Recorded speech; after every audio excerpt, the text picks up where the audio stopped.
and welcome to the 2019 Fort Lauderdale International Boat Show. I am here at the MJM display with Ian Stephenson. Ian, would you introduce yourself and tell us a little bit about this boat? Absolutely. I'm Ian Stephenson. I'm from MarineMax, Sarasota. We're aboard the 53Z, and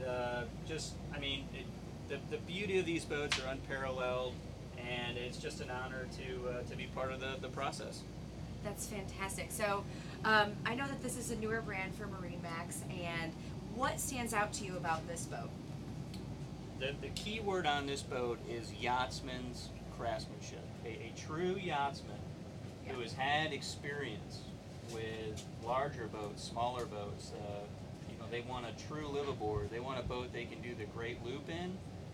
That's this vessel. It's a Category A motor yacht. So a higher class motor yacht than any other in its size segment, and it proves the difference. You feel it as soon as you step aboard the boat. Yes, definitely gorgeous. Definitely something that you have to check out. If you're in the Fort Lauderdale area, definitely come down to the 2019 Fort Lauderdale International Boat Show.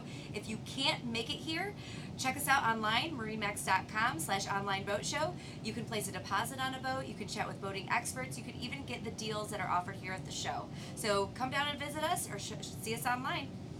Thanks again.